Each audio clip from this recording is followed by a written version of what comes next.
I welcome you all to the TV9 Network's initiative, SHEconomy Sundowner, powered by GAIL, hospitality partner Grant New Delhi, associate partner Egypt Air, radio partner Red FM, magazine partner Peak Live, comfort partner Pink Polka. Now let's just be honest, for the longest time when we talked about the Indian economy, whenever we referred to women, they were only referred to as a footnote, as a category that needed to be uplifted, or maybe only as a beneficiary. Tonight we are here to retire that physiology. Tonight we are here to retire that concept. Because India's growth story is not just about men, because women are the authors of it. And women in India today contribute about 18% of the GDP, and this number is fast growing every single day. What they bring to the table is far beyond statistics, which cannot really be quantified. They are building the table and not just taking seat over there. And in many cases, they are also rewriting the rule book entirely. And as entrepreneurs, they are disrupting legacy industries. As investors, they are reshaping capital flows. As policymakers, they are making laws that will define not only this generation, but for many generations to come. Women are no longer on the periphery of India's growth story. They are the growth story. And this evening right here, we are to celebrate them. Over the next few hours, we will hear from some of the sharpest, most accomplished women across businesses, defense, diplomacy, policy, and entrepreneurship. We will have conversation that will challenge the dominant setup, the stereotype that is often spoken about. We will shine a light on pathbreakers who made it easier for those who came after them. And we will honor women whose impact goes far beyond their industry or their title. This is not a conference, not a conclave as such. This is a celebration, but with an intention. So buckle up, because this evening is going to be sharp, substantive, and nothing short of inspiring. Once again, welcome to the SHEconomy Sundowner, a TV9 initiative presented by GAIL. And for the first segment, we open tonight exactly where India's conversation must be, in the boardroom. The first panel of the evening is titled, She Means Business, and it goes quite literally. In the last decade, the number of registered women-led enterprises in India has grown substantially. Women-owned businesses are creating millions of jobs, especially at the grassroots level. They are creating grassroots level businesses, opportunities, whether it's an access to capital, market linkages, system support, everything remains still deeply unequal. And tonight, the panel that's going to come first is not here to lament about this. They are here to talk about how they managed to bridge that gap, how they've managed to take many others like them forward. And now we have 4 extraordinary women who will represent the full spectrum of economic leadership. Please put your hands together to welcome Mithali Nikore, Chief Economist, Nikore Associates; Ajayta Shah, Founder of Frontier Markets; Tanuja Pandey, Advisor, Maharashtra Tourism Board; Arpana Shahi, Founder and CEO, Gabit. And moderating this session is someone who brings both rigor and relatability to every conversation. Please join News9's Shweta Kothari.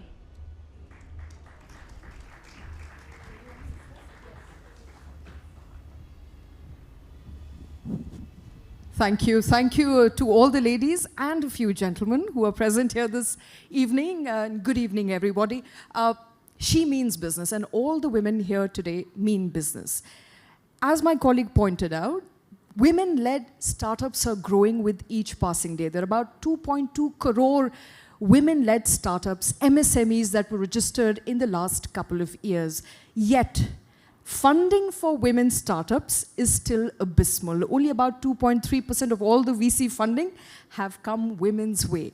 So, what's really happening here? What are the challenges that women are facing on a daily basis? Of course, there are the boardroom challenges, but then there are cultural issues.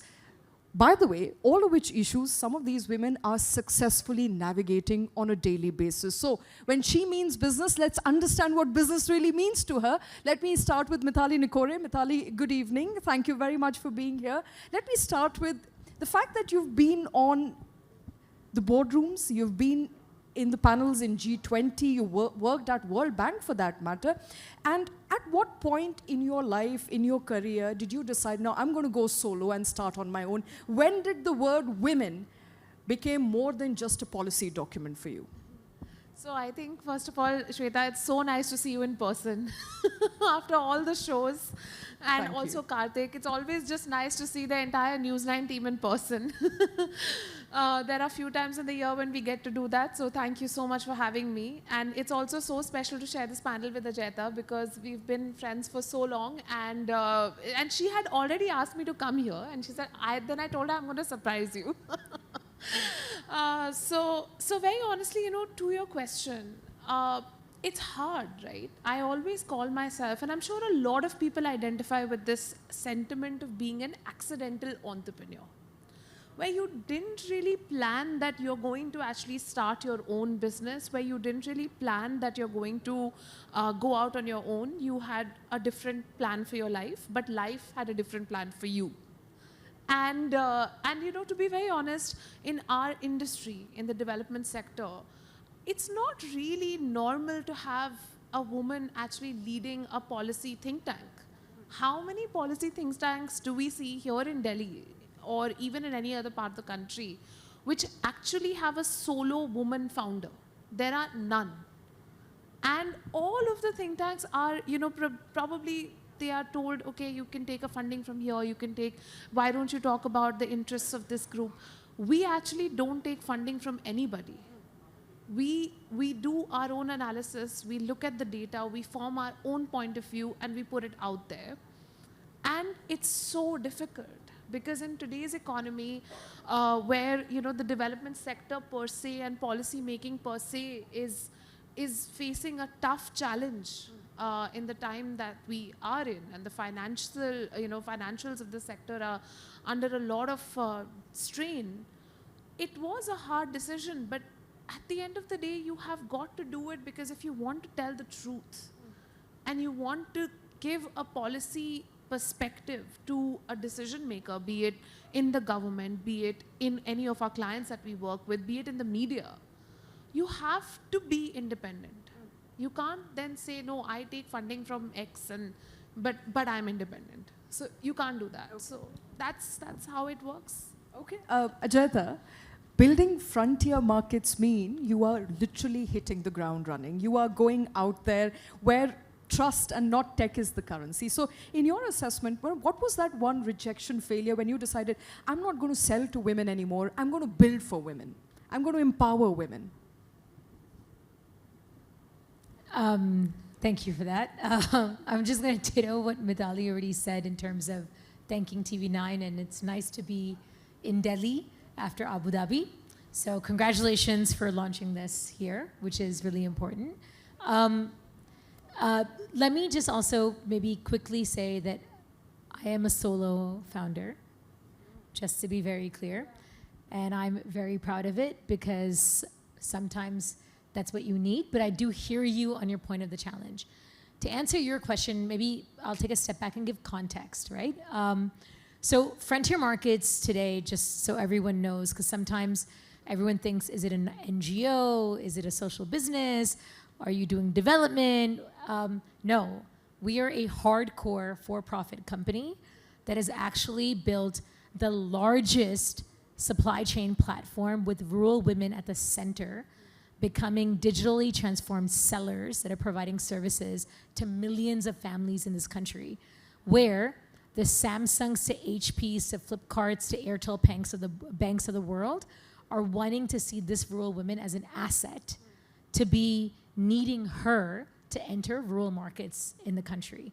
And 50,000 women today are not only earning serious money because they're a part of a business, but they're also delivering services to rural people that are consumers that we're not understanding is Bharat India, but with dignity and impact at scale.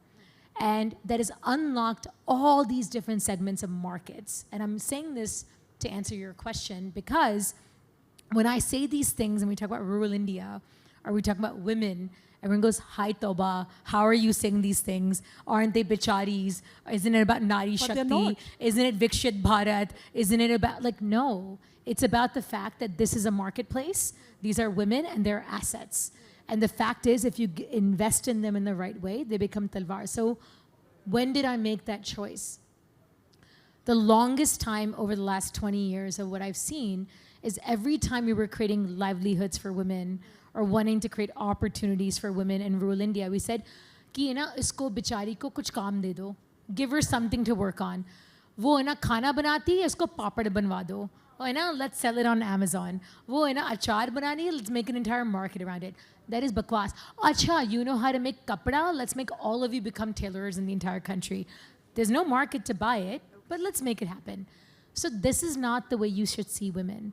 I saw that women were actually assets because they were trusted women in the community. They were data collectors, they were insight creators, they were marketeers, and they were facilitators of services. So when I saw that in 2015, how? Because the women were also the ones when they had literally even like 10% more money in their pocket, they were making better choices about how they spend that money for their family. And therefore, we realized that at the end of the day, choose them to become assets and game changers. And that's that moment where we said, aha, if we want to sell to the consumers that make better choices, make sure the people that are selling are the ones that are connected in the right way, and understand them not as sellers, but actually as problem solvers or data center people that change the way you saw business. Business is not just about buying and selling. Business is about relationships, transactions, partnership creation. All of which women are great at. We are brilliant at. Born and business. Time management, multitasking, and everything else in between, right? So that's where I go. All right. Tanuja, you're a woman leading tourism for Maharashtra. So, run us through your journey. I want to know from you some of the initiatives that you've started where you hit a roadblock essentially because you were a woman. And you are a woman in bureaucracy, where it's a hard place to be. It's generally a male-dominated system. Okay, so hi everybody. This journey into an advisory role with the government also started from business. So I had my own business. I created a tech platform, a B2B SaaS platform called MICE Online. MICE means meetings, incentives, conferences, and events, exhibitions. Having been in the tourism industry, I was a German interpreter on conferences.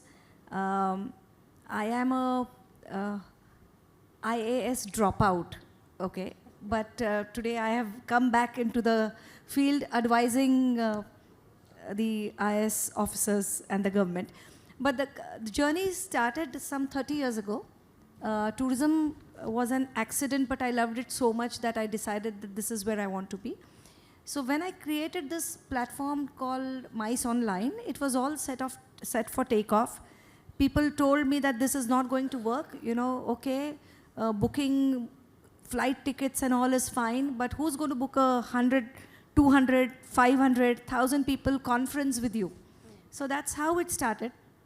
It was a fluke accident that brought me creating my own platform, trying to learn coding, because nobody had an idea what to do. It was during this journey, 2018, that the government called me to make the MICE policy. Okay. So the journey started in Delhi in 2018, where I was called to make the MICE policy, or GR, which is called a government resolution, because I had the expertise in this. And then I was an advisor here in Delhi. And I was also doing my business on the side because it was a consulting role. And then Maharashtra wanted to do something different. I am a Marathi, originally born in Mumbai, Pune, but studied in Delhi, JNU.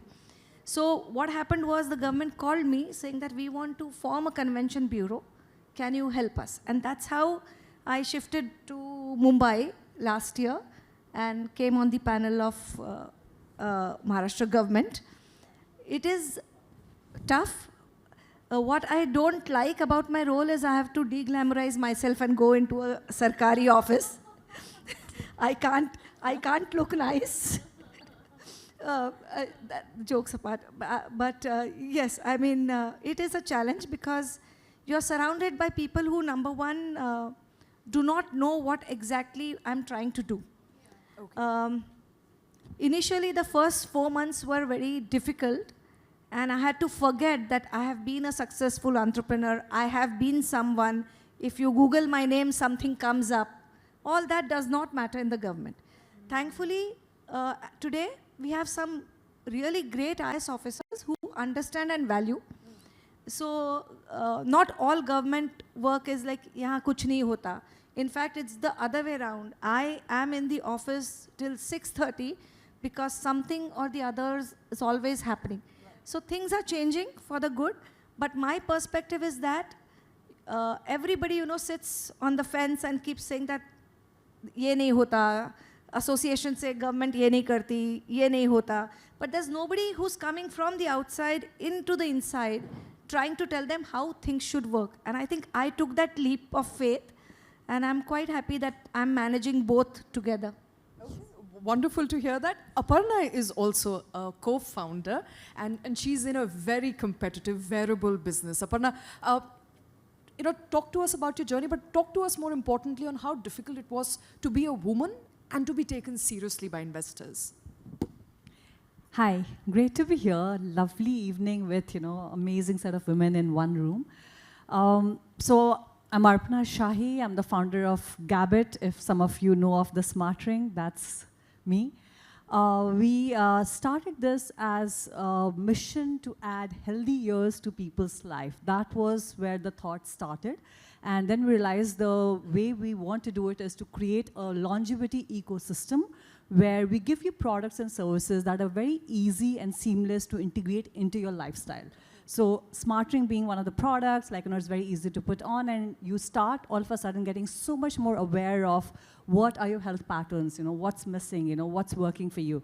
And then giving you nudges to take action on that through a bunch of AI-powered tools that we have created where we bring together over 150 biomarkers, not just from the ring, but also from smart scales, CGMs, or your blood work. So we have been awarded the best Smart Ring of the year by Amazon, a bunch of other platforms doing really well. So that's where I am today. And to your question on my journey, of course, being a woman and trying to achieve and be at the peak does not come easy. That goes without saying. So any woman that I know around me who has achieved, who has done well, who is known for something, has never got it easy. Which is not to say men don't work hard, but just that women would have worked harder for a similar thing that they had to achieve. I think we're all nodding. Yes. I think we all agree. Yes. So I think the story starts very early on in our lives. I was preparing for IIT JEE because I wanted to be an engineer. And in my grade, in 11th and 12th, I was the only girl because I had chosen a science section with computer science.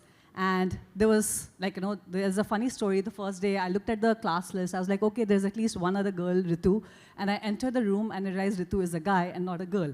So I was the only one left. And there was actually one other girl, which I didn't realize was a girl. And she literally changed her section. She said, I don't want to study here because, what will we do, just two of us? And she begged me that, Arpana, leave the class. What will you do all alone? But I said, no, this is what I want to do in my life. And I will stay here. So I was very young. I was just in grade 11, so barely 16 years old. My parents didn't ask me to do that. They didn't even know that there was something like this going on. But I just chose to stay on. And I chose to take on that struggle because I didn't want to compromise on what I wanted to do, what I wanted to achieve in my life. So I think that is at the root of everything that I've experienced. Sorry, you had a question? So it started that early. It started and then you that decided early. to be an entrepreneur. I'm sure it got tougher from there. Yeah, it everywhere. never got easy. Yes, everywhere it's the same story. I went to IIT, so it's 5% of the whole class strength is girls. So you can imagine the challenges that come so early on, and in my department, I was the only girl again. Went to IIM, again, similar ratio, barely any girls around. Went to McKinsey, was the only girl of the 11 kids selected across all the IIMs to have joined McKinsey that year. So the story continues everywhere. But, what I have seen from my own journey is that it starts with that self-belief and that self-confidence. I never doubted myself. I was very confident that you put me wherever, I will find my way, and I don't care who's in the room, who's not in the room. I define what I want to be and where I want to go. So you've got to be strong-headed, a lot of resilience. But, Mithali, there is a phenomena here. when we are in class 10th and 12th, and every time the board results come out, we see women, you know, performing extraordinary. But by the time they enter college, by the time they enter post-graduation, the numbers start thinning out. Yes. So what's exactly happening here? Why aren't women who are doing very well in education, in primary education, in higher education, not getting a similar representation when it comes to, for that matter, STEM education? Absolutely. You know, where's the gap? So I think this is a very important question. I'm so glad you asked me this question today, because we've just finished a study of girls and women in Delhi. And Delhi NCR is a case study to understand precisely this. That, you know, when you see so many women and girls come into education, complete their education, even complete engineering. I mean, now we've seen a lot of girls actually come into STEM. If you look at the statistics of the Ministry of Higher Education, it tells you that 54% of STEM graduates in India are women. But they are not joining the workforce. Why? Because the STEM graduates are the ones doing PhDs in pure sciences and then going into academia, if they work at all. Otherwise, they just simply drop out after their education. So what's happening? When we did this survey, we asked the girls, I said, why are you not joining? One major reason, if you happen to be from a very high income family, you are demotivated from joining the workforce. You don't need to earn. Why are you joining the workforce? That's the first reason. The second reason is, if you happen to be from a middle income family, but you've not done a postgraduate degree or a professional degree, there are hardly any jobs available for just a graduate in today's job market, particularly in cities like Delhi, Mumbai, Bangalore, etc. So then you're told, go do a post-graduation. But if you're from a middle income family, sometimes parents are not willing to pay for your post-graduation. Sometimes you're told, I can't travel, you know, this much distance to go to a very good postgraduate institute. So I can still do a graduation or my schooling, but to get that professional qualification, I'm not able to travel, I'm not able to commute, even to leave my city, because in many cases, you might have to move cities to pursue a post-graduation, which girls are not being allowed to do. The third reason is, of course, the familiar reason, which is social normative barriers with respect to marriage. Even today, girls across Delhi, and my team is here, you know, in the audience, I would encourage anyone who has questions about our study to ask. We went personally and asked girls across Delhi in affluent neighborhoods. The pressure of marriage is real even today for girls in their early 20s. You've done your graduation, ab shaadi kar lo. Why? Why not at least let them enter the workforce? So what we found in our study is, if you've had 3 years in the workforce, you're less likely to drop out. You're less likely to drop out early on. Maybe you'll drop out if you have a child. Then also you'll try to come back. But if you haven't entered the workforce at all, after finishing your graduation or post-graduation, it's much harder for you. So that's where the intervention needs to come, just after graduation. Can I ask a question? Just one specific question around the girls, and I'm very curious, and if you guys haven't done this yet, please do. Absolutely. So the ones that, because you know why they get a good degree or go through school, it's a great resume builder. For their bio data, for them to get married to a lovely family, right? Because hamari bhaurani padhi likhi hai, right? And then, however, what we've seen at least is that once she then gets married, if she's getting, depending on where she gets married, she then does get an opportunity to continue pursuing in her husband's world versus her world.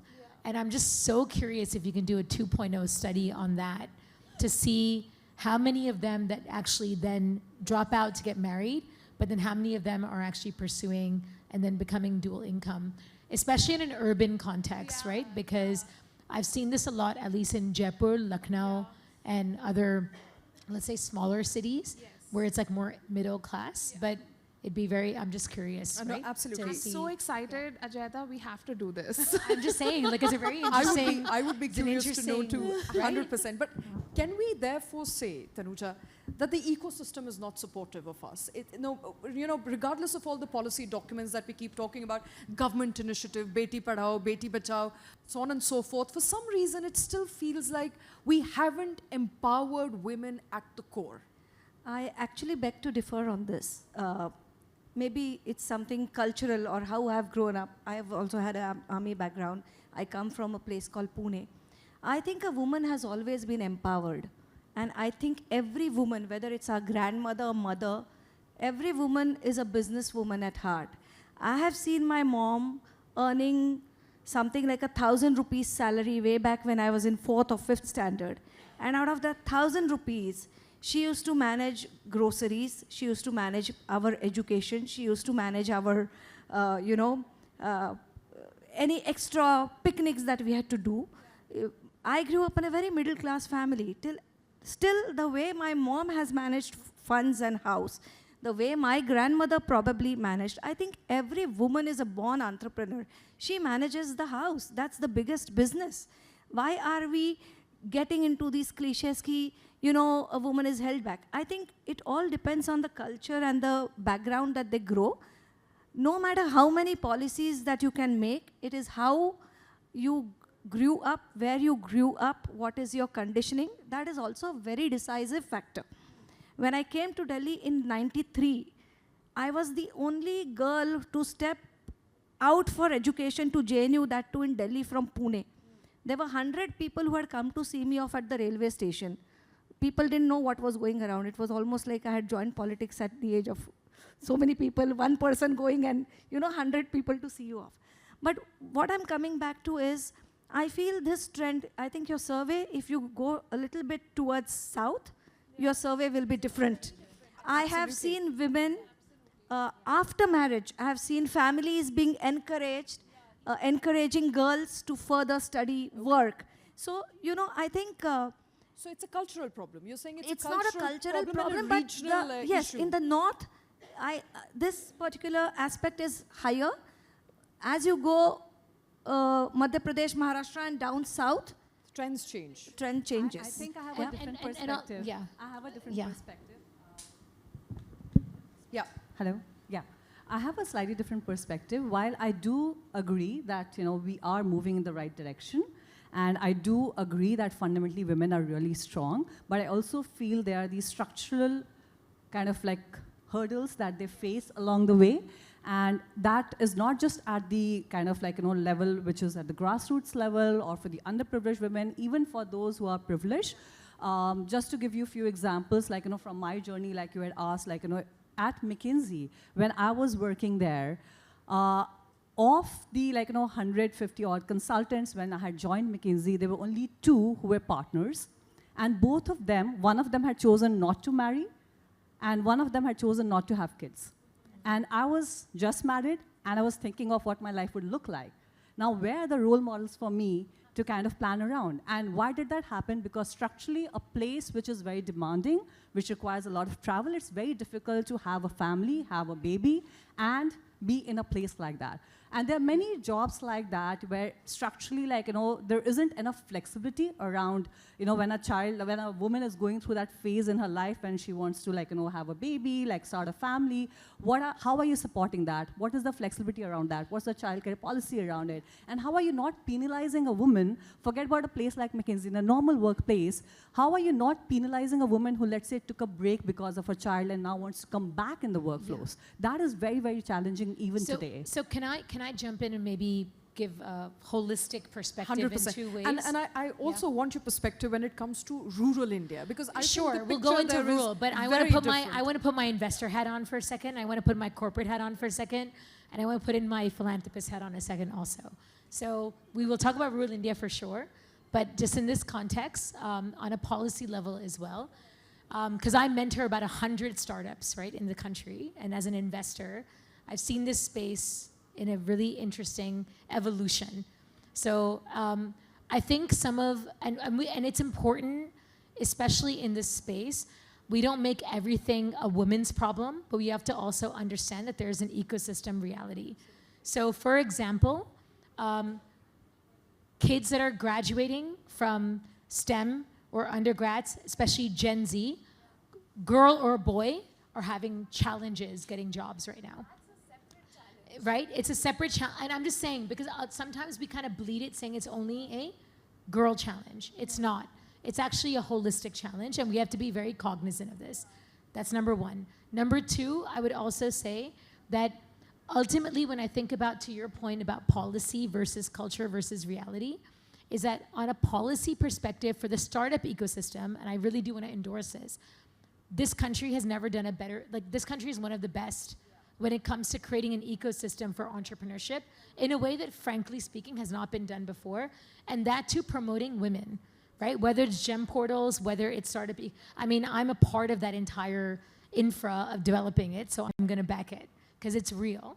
So I wanna make sure that we understand that there are policies that are in favor of this.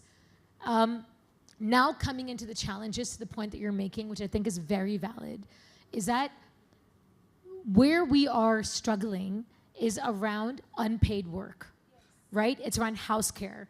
It's around full-time jobs, right? A male CEO that wants to devote his entire life around just his baby, which he's allowed to say is his business. A woman cannot do the same thing if she's married and has kids and has a family, etc. She has to balance the entire thing, which is where the challenge comes in a really big way. And I think that there's no policy or structure here right now that is backing that up in the workforce, let alone also that. And this is the struggle for, I imagine for you as well. I have today 500 people now on my payroll, and it's really challenging when a girl gets pregnant, right? What do I do in that situation? Because you have to start thinking about the fact that, like, even the companies aren't getting compensated for talent that suddenly, rightfully so, has to go and take care of their families. So there are issues here in terms of a business dynamic. There was a policy, and I'm not going to name the person, who unfortunately was not our champion, where she thought that when we were talking about menstruation being a reason for why women should be allowed to take sick leave, and she thought we were like degenderizing ourselves or making ourselves look weak, was bakwas in my mind, because sometimes periods are really shitty, and sometimes they are health oriented, and sometimes you do need to be able to see differentiation. Now coming to rural, very quickly, yeah, no, it sucks more for them than anyone else, right? I mean, the fact of the matter is that rural women today, you have this parallel, I don't know, reality. On the one hand, you have all these policies and ecosystems that are saying that we want to build livelihoods and entrepreneurship opportunities, the MSMEs and the nano entrepreneurs and all this work that's happening in terms of rural India. There's $3 trillion available for loans for rural women. Why are they not taking these loans? Because they don't have a proper viable business.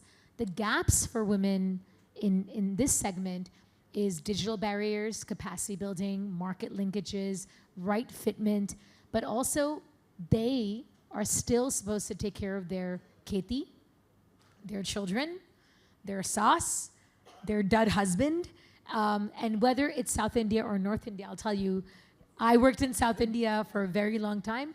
DMS is a real thing. I'm sorry, Karthik. You're probably one of the few people in this room right now. Of the men that are in this room, there's a few men, hi.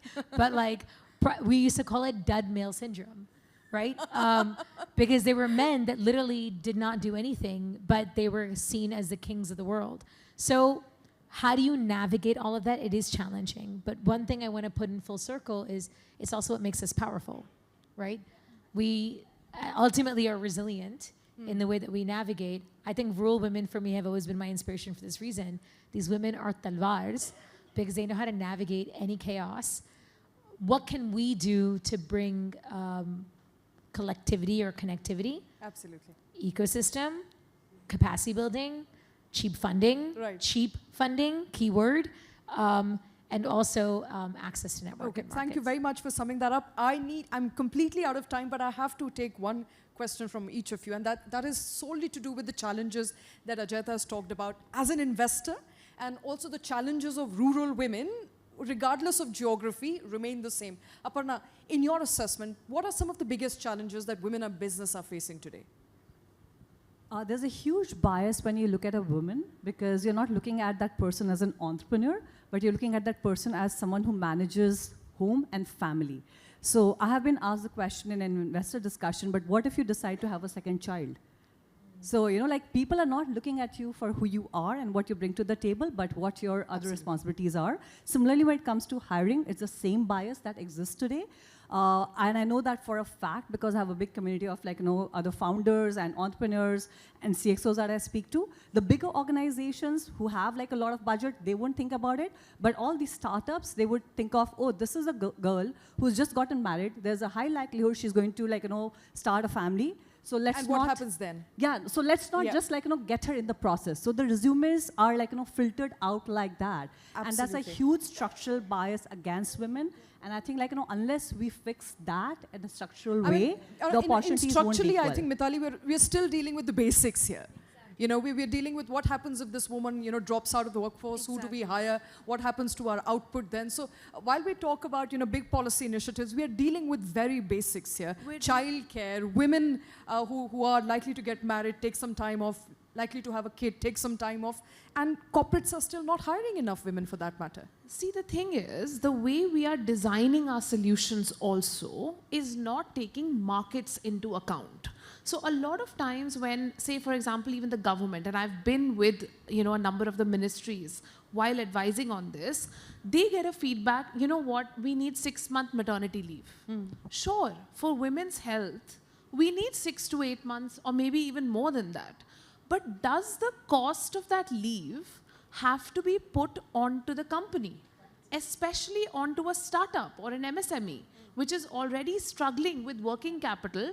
And what if that startup or MSME is run by a woman herself, right? How do you finance that situation? So what we have been arguing for and advocating for the last 10 years with different governments is a parental leave fund, where you put a gender-neutral parental leave, let the couple decide how they want to split it, have a contribution from the employer, have a contribution from the government as well, in the case of low-income, you know, people who are working, and also have, you know, a sort of maternity leave or parental leave insurance product. Similarly, it can be done for social security as well, because social security is a big challenge for women-led MSMEs. So we need markets around these issues. Okay. Tanuja, I still agree that we haven't empowered women. I know you disagree with me, but I do think, you know, barring some of us who are living in the right ecosystem, have been born to parents who are liberal, are allowed to defer, you know, timelines when it comes to getting married, having kids. Women essentially are still dealing with basics. These are basic systemic issues that many, many women are dealing with. All of us are lucky here in this room. I think we'll all agree on that, but not many women are. No. I'm it's not that I didn't have my share of problems. I've dealt with all of this as well. When I was in a job, when I decided to become an entrepreneur. What I'm saying is that while we have policies, I still believe that, you know, we have a long way to go as India.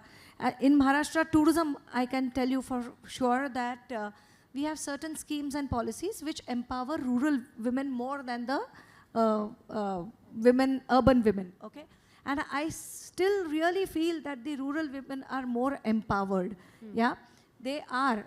Trust me, I also see them every day whenever I go to my visits. Okay. The challenge here, you know, especially I'm talking about India, and I again come back to our original DNA of cultural roots. Here we still see a candidate as a woman and a man, and we say, not on the merit, we say, oh, she's far more meritorious than the man. But we will think about all these issues that happened. Absolutely. But this would not happen in Sweden. This would not happen in Paris. So if 100%. that so can happen, it's a cultural problem. You know, we have to accept. So a variety of barriers here that we still have to is climb over. Unfortunately, we've completely run out of time. I've been told 20 times now to wrap up. Thank you very much, ladies, for being here.